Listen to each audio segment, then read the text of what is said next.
Good evening, Facebook, YouTube, and Twitter. This is Rich again, back for your third and final video blog of the night for Monday, April 27th, 2015, around 7:32 in the evening in Billerica, Massachusetts.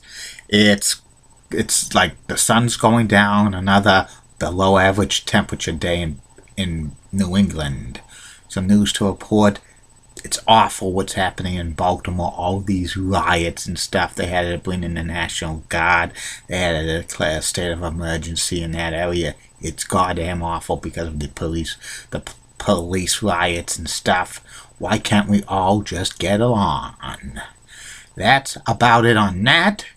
And there's Game 7 tonight of the New York Islanders versus the Washington Capitals. That's going to be on NBCSN and also Sportsnet in Canada and TVA Sports for the French-Canadian viewers.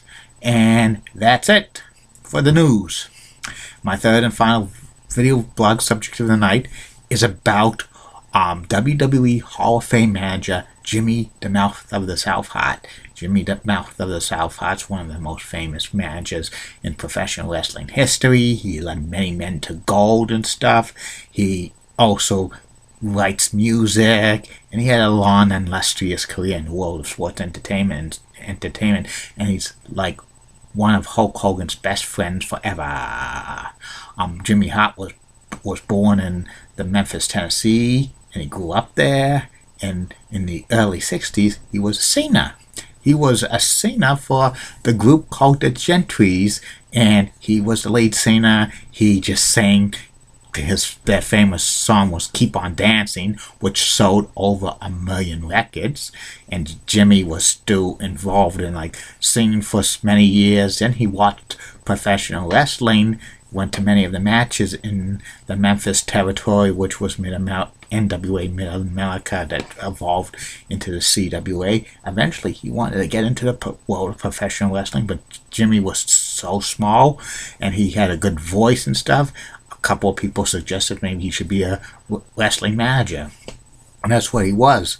He made his debut in the mid-70s. He managed Jerry the King Lawler as his top client, led Jerry the King Lawler to several championships in the NWA Mid-American and then CWA territory. But when Jerry the King Lawler got hurt in 1980, Jimmy Hart formed the first family of professional wrestling in the CWA area, which included Kevin Sullivan, Wayne Ferris, who became the Honky Tonk Man, Terry and Dory Funk Jr., and so many others. And also Jimmy Hart managed Andy Kaufman for his feud with Jerry the King Lawler. Other wrestlers that Jimmy Hart managed during that time was the Iron Sheik, Ken Patera, Jesse the Body Ventura, Bobby Eaton, Dennis Condrey, Rick Rude, King Kong Bundy, Macho Man Randy Savage, Leapin' Lanny Poffo,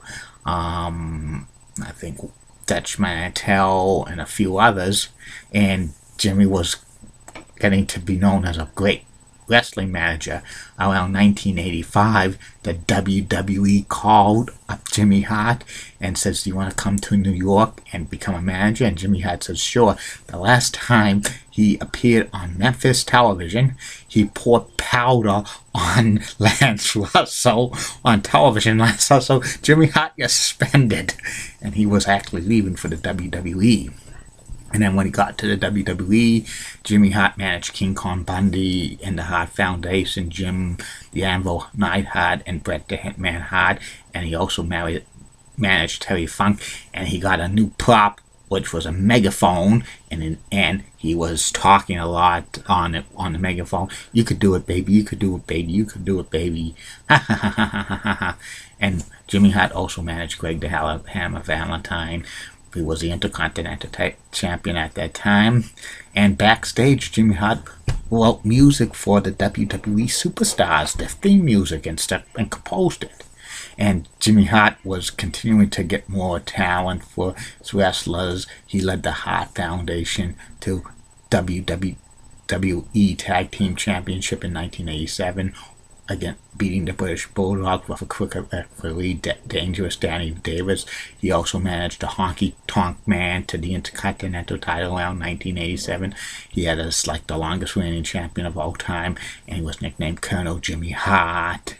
And eventually, he also managed the evil referee, Dangerous Danny Davis.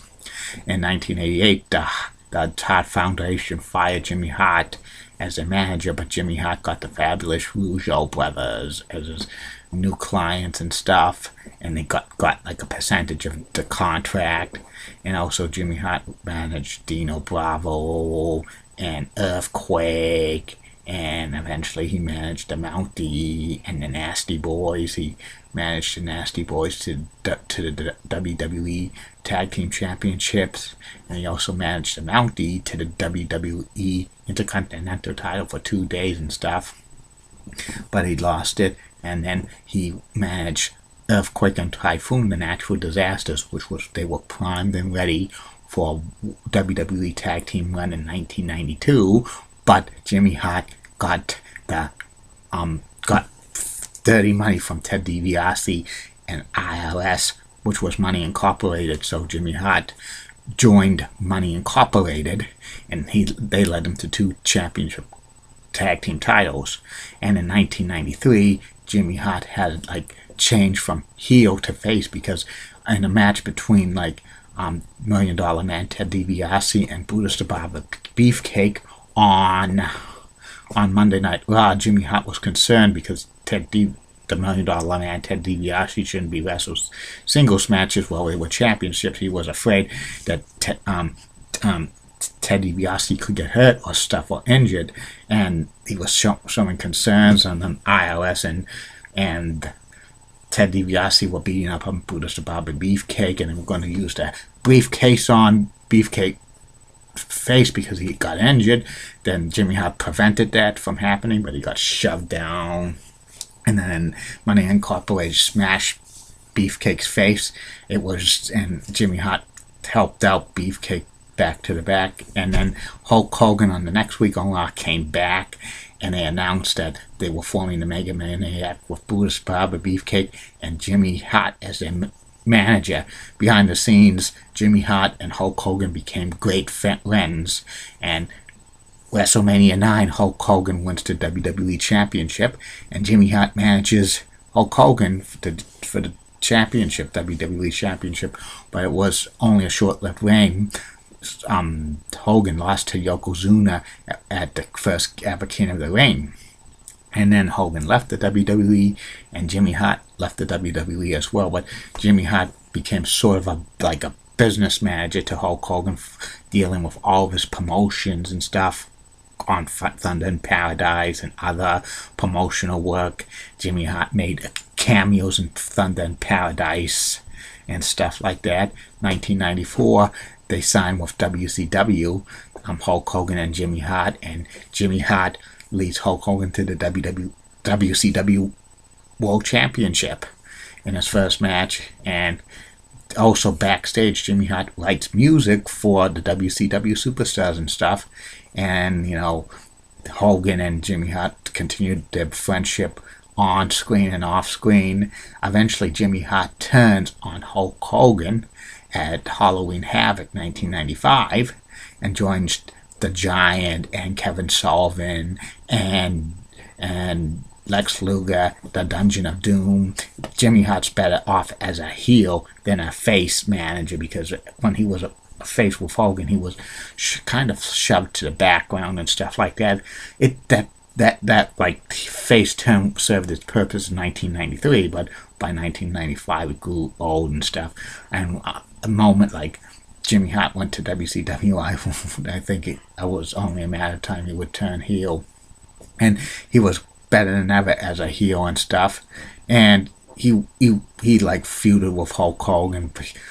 Jimmy Hart bring a lot of the members of the Dungeon of Doom to feud with Hogan, but Hogan beat them up and stuff like that. Eventually, Jimmy Hart was being phased out of managing wrestlers on television because his services were needed more backstage. he became actually an agent slash producer for WCW for many years afterwards, until the company folded in 2001. But he made cameo appearances on screen and stuff when Hulk Hogan came back red and yellow again in 1999. Jimmy Hart was his manager again, and that's funny because Bobby the Brain Heenan said when Hart turned on Hogan at Halloween Havoc 1995, he says, he'll never work with Hulk Hogan again. That was ridiculous because backstage they were best friends forever, and they worked in real life. So that was just a storyline. And also, like, Jimmy Hart wrestled Man-Cow and stuff, a DJ at Spring Stampede 2000. Was not a good match, and Billy Kidman interfered and stuff.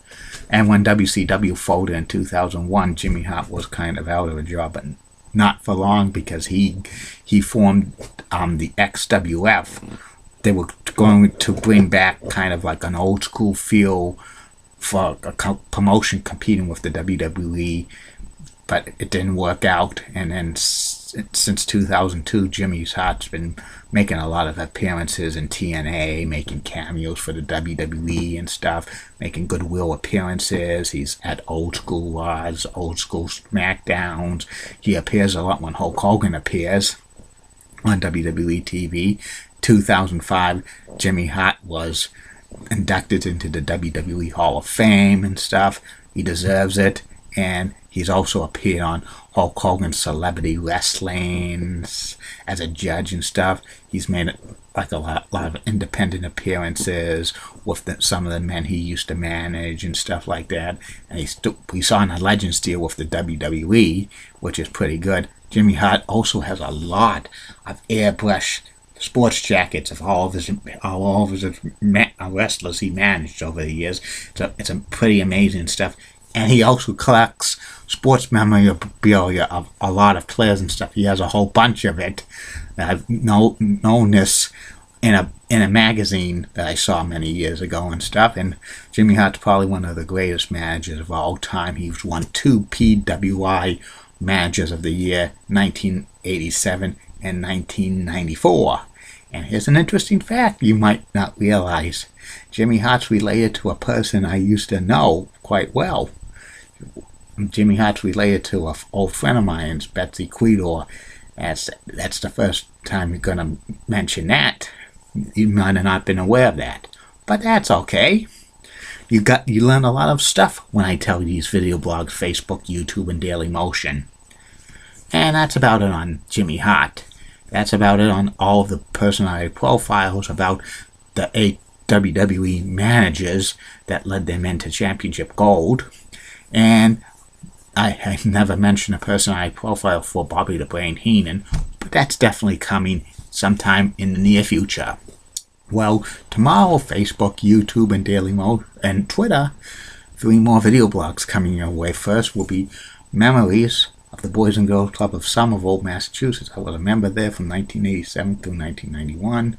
Tell you so many great memories about the club in Somerville, especially some of the great staff members like Jonathan and Lorne and Louie and Matt and a few others, and some great stories.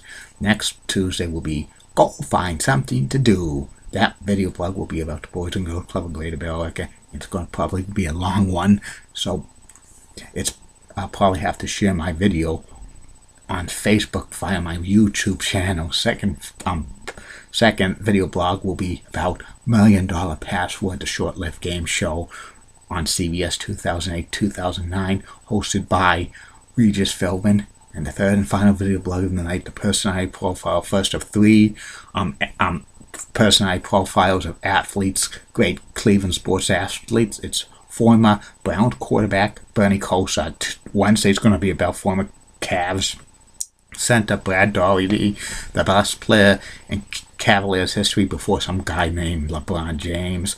And Thursday will be Jim Thome, former Indians player and future Hall of Famer.